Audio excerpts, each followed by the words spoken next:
I don't know what the hell I'm doing here. How great of effect did Dr. King has he had on your life? It seems that you took up what he, and not just, you know, what pulled me to you was your Voters' Rights Act interview. Well, you talked about the restoration of the Voters' Rights Act. And I remember thinking to myself, who the fuck is this crazy white guy? Like, it didn't even make sense to me because I have lived in Atlanta all my life and I virtually heard no black politicians angry about it. Those candidates, those governors, those Republican states who are trying to keep people from participating in the political process are nothing more than cowards. You went to the I Have a Dream March, you were there. And you have consistently, you organized with SNCC. You like, that's a pretty, I know, it makes it seem like ancient history. Yeah, but that is not like, on some rap language, that's some bomb shit. Like, that is absolutely Look, this is dope. what we felt. We were in the North. We were in Chicago. I was a student at the University of Chicago. What we saw, if I can use some bomb shit, is we saw our friends getting the shit kicked out of them and getting beaten to hell. Gotcha. All right, so we tried to get some money. They were the brave ones, not us. We got some money there.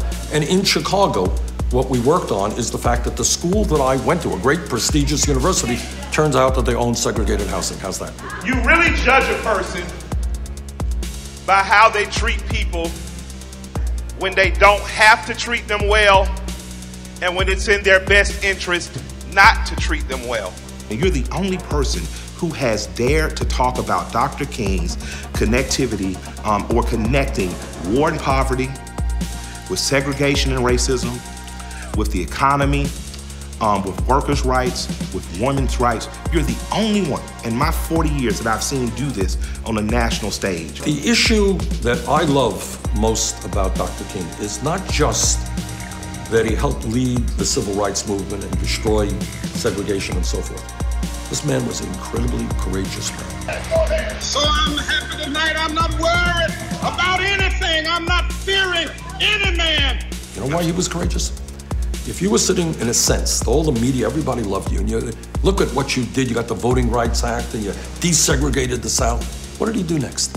He preached against the war in Vietnam and poverty. We spend $322,000 for each enemy we kill in Vietnam, while we spend in the so-called war on poverty in America only about $53 for each person classified as poor. And he began to understand, yeah, so we broke down segregation at a lunch counter.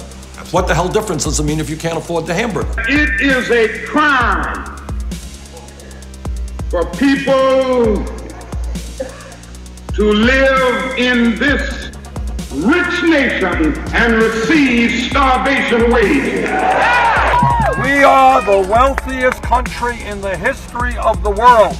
People should not have to work for starvation wages. He was the same age as I am, the same age as L. He was a young man when they killed him. But I can promise you that if I die when I walk off this stage tomorrow, I'm going to let you know this.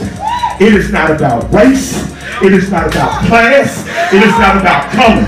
It is about what they killed him for. It is about poverty. It is about greed. And it is about a war machine. Do you not want to talk about ISIS? Your press secretary came in here and said not to ask questions about ISIS. Is there a reason that you don't want to talk about ISIS? All right, what about ISIS, guys? How often are these people talking about the issues that we talked about today? Of course I'll talk about ISIS.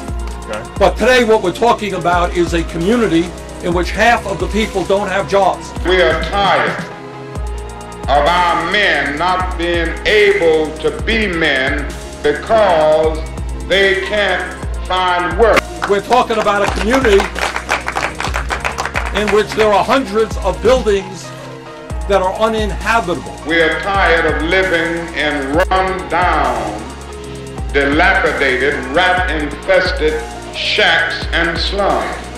We're talking about a community where kids are unable to go to schools that are decent. We are tired of our children having to attend overcrowded, inferior schools. You have been the only candidate that I have seen able to connect people who were once disconnected. Because they understand when we come together, you fight for decent wages. You fight for education for your kids. You fight to strengthen Social Security. We win, hands down. But if they divide us up, they win. We cannot be divided by black and white, by native-born and by immigrant, by gay or straight, by male or female. Black people, Mexican Americans, American Indians, Puerto Ricans, Appalachian whites, all working together. When we stand together, there is nothing we cannot accomplish. A little smoke for the gone boys, a little nod to the spirits. We're still here running around screaming. They're still here pointing and laughing.